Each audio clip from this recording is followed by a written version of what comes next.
ગઈકાલે તારીખ 21 જુલાઈના રોજ સુરત શહેર એસઓજી પોલીસ તરફથી એવા એક બાતમી આપણને મળી હતી કે એક રાજસ્થાનના એક વ્યક્તિ છે જો અહીંયા આવ્યા છે એમડી ડ્રગ્સ સપ્લાય કરવા માટે. આ બાતમીના આધારે જો પોલીસે વોચમાંથી અને સલાબતપુરાના એક હોટલમાંથી આ વ્યક્તિ જેના નામ છે ચેતનકુમાર સાહુ, જેના લગભગ 22 વર્ષ ઉંમર છે, એના જો 354 ગ્રામ એમડી સાથે એની ધરપકડ કરી છે. અને આ વ્યક્તિ પાસેથી જો એના વાહનો, મોબાઈલ ફોન આ બધા રિકવર કરવામાં આવેલા. પછી ફર્ધર જો એના પૂરા જો લિંક હતા આ અહીંયા આવીને જો બીજા બે મેન અહીંયાના જો પેડલર છે આ પેડલરોને આપવાના હતા, જેમાં એક અનીસ કરીને નામ છે, અનીસ ખાન ઉર્ફે અન્નુ લખડવાલા, આ ભાટિયાના વિસ્તારમાં રહે છે. અને આ પણ જો આ પ્રકારના પ્રવૃત્તિમાં અગાઉ 6 મહિના પહેલે બી એનડીપીએસના પેડલિંગ કેસમાં પકડાયા હતા.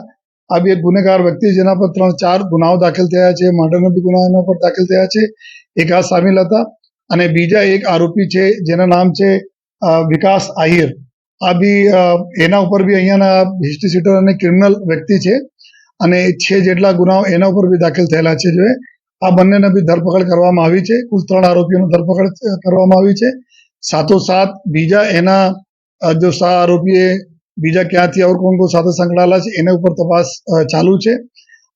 વિગત એવું છે કે આ વ્યક્તિ જ્યારથી આપણા સુરત શહેર પોલીસને જો પહેલે મુંબઈથી જો ડ્રગ પેડલિંગ ધંધો થતા હતા એના ઉપર જો કાર્યવાહીઓ થઈ, આ કાર્યવાહીને લીધે અત્યારે આ લોકો જો રાજસ્થાનના રસ્તા પકડા છે જો અને રાજસ્થાન વાય તરફથી જો પૂછપરછમાં જાણવા મળેલ છે કે ત્યાંથી કે રૂટ પર કોઈ ડાઉટ નહીં કરે એ માટે ત્યાંથી આ લોકો જો આ રૂટ પકડીને લઈ આવતા હતા, પછી પકડાય છે. અને વધારે પૂછપરછમાં એવું જાણવા મળે કે આ વિકાસ આહિર અને આ જો અનીસ છે આ લોકો અહીંયા જો પાર્લર જો આઈસ્ક્રીમના પાર્લર વગેરે ચલાવે છે, 5-6 પાર્લરો છે.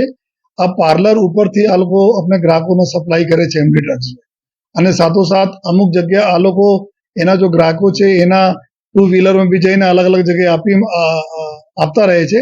કે મુખ્યત્વે એવું જાણવા મળેલ છે કે જો પાનના પાર્લરો છે, આઈસ્ક્રીમના પાર્લર છે, ત્યાંથી આપણે ગ્રાહકોને આ લોકો સપ્લાય કરે છે જો તો એના હિસાબથી એક મોટો કેસ સક્સેસફુલ એસઓજી તરફથી કરવામાં આવેલા છે. अब आगे भी અમે લોકો ફર્ધર જઈએ છીએ કે એના લિંક ક્યાં ક્યાં છે, આ ઓર બીજા કોઈને જો થોકમાં સપ્લાય કરવાના હતા, આગળ ક્યાં કોને આપવાના હતા, એના દિશામાં બી પોલીસના કાર્યવાહી ચાલુ છે.